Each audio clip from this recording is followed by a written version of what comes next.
को हम लोग पढ़ेंगे और उससे जुड़े हुए तथ्यों को भी समझेंगे। तथा जो लोग हमारे चैनल पर नए हैं वो लोग हमारे चैनल को सब्सक्राइब जरूर कर लें। तो चलिए शुरू करते हैं।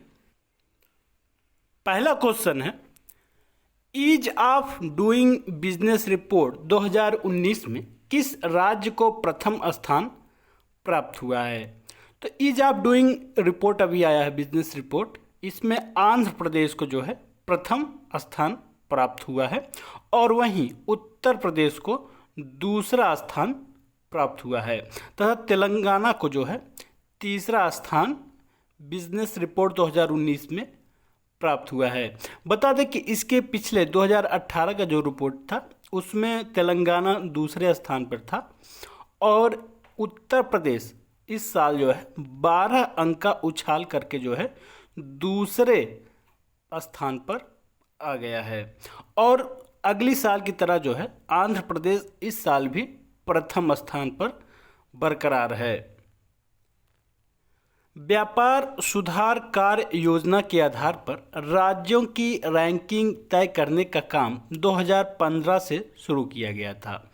अब तक राज्यों के इस आधार पर रैंकिंग की सूची में वर्ष 2015, 16 और 17-18 में जारी की गई थी।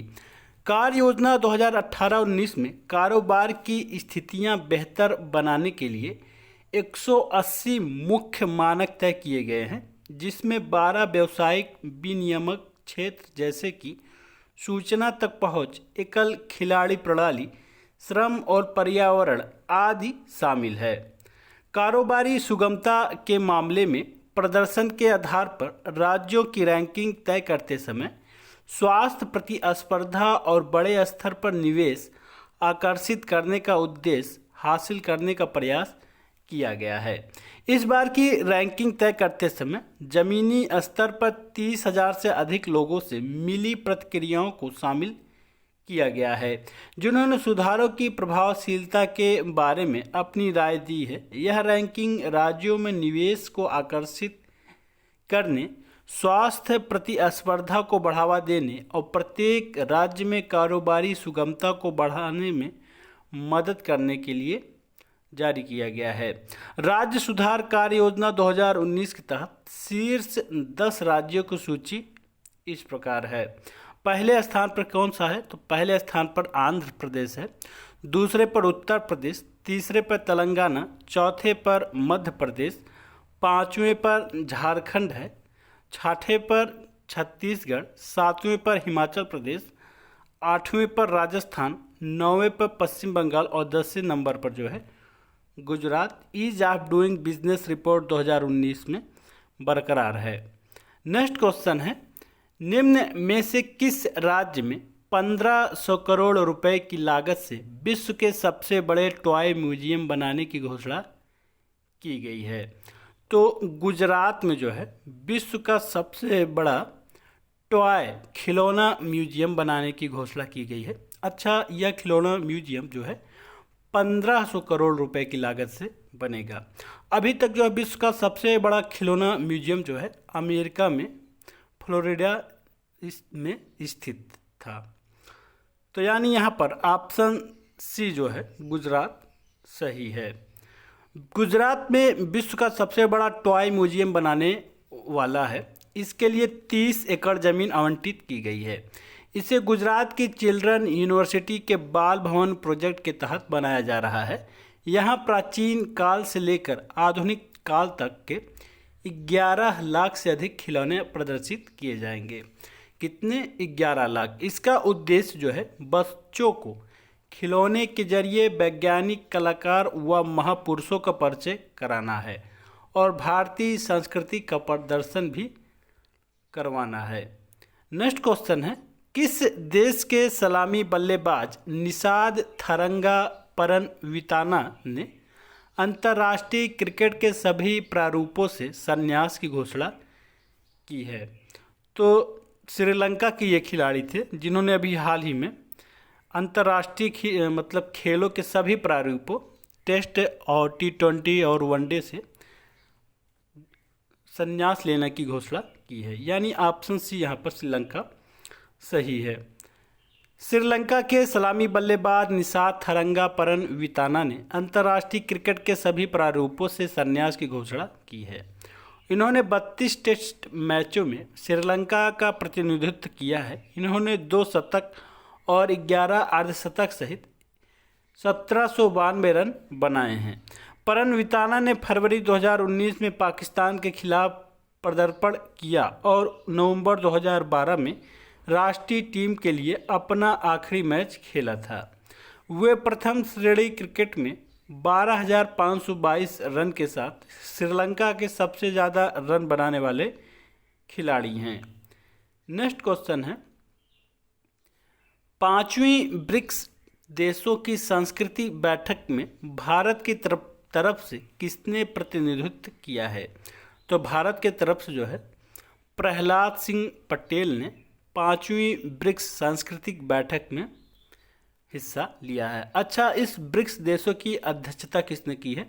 तो इसकी अध्यक्षता जो है रूस ने की है। प्रहलाद सिंह पटेल ने ब्रिक्स सांस्कृतिक मंत्रियों की बैठक में वर्चुअली हिस्सा लिया है। रूस की अध्यक्षता में 5वीं ब्रिक्स संस्कृत मंत्रियों की बैठक आयोजित की गई है। 5वीं ब्रिक्स संस्कृत मंत्रियों की बैठक में केंद्रीय संस्कृत और पर्यटन राज्य मंत्री स्वतंत्र प्रभार प्रहलाद सिंह पटेल द्वारा भारत का प्रतिनिधित्व किया गया। बैठक के प्रतिभागियों ने ब्रिक्स देशों में सांस्कृतिक क्षेत्र पर महामारी की स्थिति के प्रभाव पर विचार विमर्श किया है। साथ ही इसमें ब्रिक्स के भीतर संयुक्त सांस्कृतिक ऑनलाइन परियोजनाओं के संभावित कार्यान्वयन की भी समीक्षा की है। 5वीं ब्रिक्स संस्कृत मंत्रियों की बैठक में ब्राजील, भारत, चाइना, रूस और दक्षिण अफ्रीका ने सांस्कृतिक मंत्रालयों के प्रतिनिधित्वों ने हिस्सा लिया है। ब्रिक्स देश कौन कौन से हैं? तो ब्रिक्स देश जो है ब्राज़ील, भारत, चाइना, रूस और दक्षिण अफ्रीका है। ब्रिक्स के सदस्य देश कौन कौन से हैं? तो यहाँ पर हमने दे दिया है। तथा नेक्स्ट क्वेश्चन है, हाल ही में इंग्लिश प्रो मोबाइल ऐप किसने लॉन्च किया है? तो इंग्लिश प्रो जो मोबाइल ऐप है हाल ही में शिक्षा मंत्री ने लॉन्च किया है।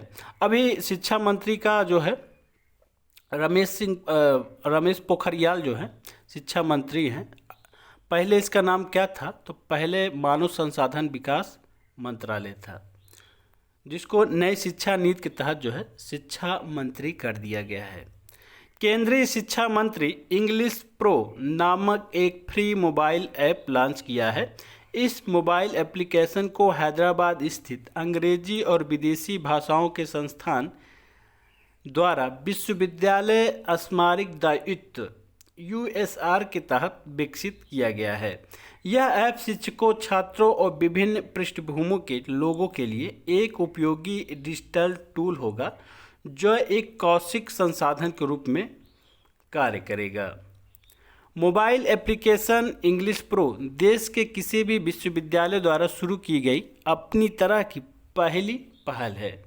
ये शिक्षार्थियों को अनूठे भारतीय तरीकों से भारतीय अंग्रेजी उच्चारण विकसित करने में मदद करेगा।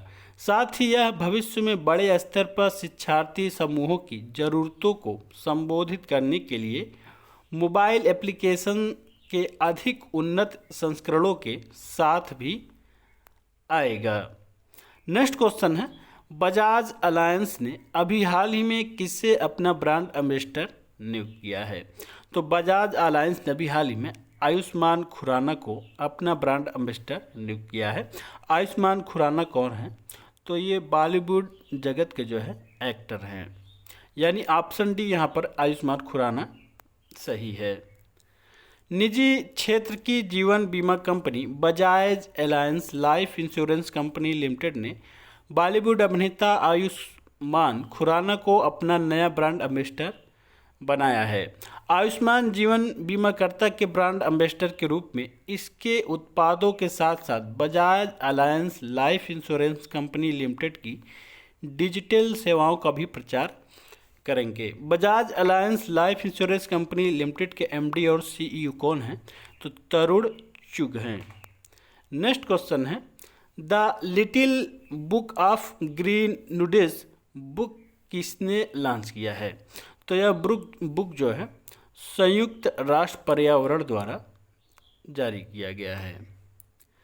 यानी यहाँ पर संयुक्त राष्ट्र पर्यावरण कार्यक्रम द्वारा एक नया प्रकाशन the little book of green nudges जारी किया गया है।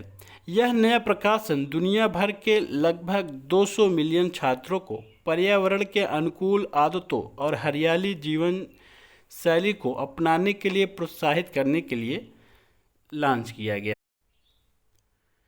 संयुक्त राष्ट्र पर्यावरण कार्यक्रम के कार्यकारी निदेशक कौन हैं? तो इंगर एंडरसन हैं। नेक्स्ट क्वेश्चन है, आई रखवाली ऐप किस राज्य सरकार ने लॉन्च किया है? तो आई रखवाली ऐप जो है हाल ही में पंजाब सरकार ने लॉन्च किया है। यानी ऑप्शन बी यहाँ पर पंजाब सरकार जो है सही है। पंजाब सरकार ने राज्य में हरियाली बनाए रखने और पर्यावरण संरक्षण के लिए यह मोबाइल ऐप लॉन्च किया है। आई रखवाली ऐप लोगों को अधिक से अधिक पेड़ लगाने और ग्रीनरी सेवर्स बनने के लिए भी प्रोत्साहित करेगा। इस ऐप का इस्तेमाल पेड़ों की अवैध कटाई के साथ साथ जानवरों की किसी भी नुकसान की सूचना संबंधित वन प्रभारी अधिकारी के संज्ञान में मामले लाने के लिए भी किया जा सकता है। इस तरह राज्य इस प्रक्रिया में लोगों को एक हितधारक बनाकर अपने वन क्षेत्र की सुरक्षा सुनिश्चित कर सकेगा। पंजाब के मुख्यमंत्री कौन हैं? तो पंजाब के मुख्यमंत्री कैप्टन अमरिंदर सिंह हैं और राज्यपाल जो है बीपी सिंह बदनौर हैं। ये था आज का हमारा प्रमुख मोस्ट इम्पॉर्टेंट करंट अफेयर। हमारे इस वीडियो को अधिक से अधिक लाइक, शेयर और कमेंट करें और अगर आप हमारे चैनल पर नए हैं तो हमारे चैनल को सब्सक्राइब करें।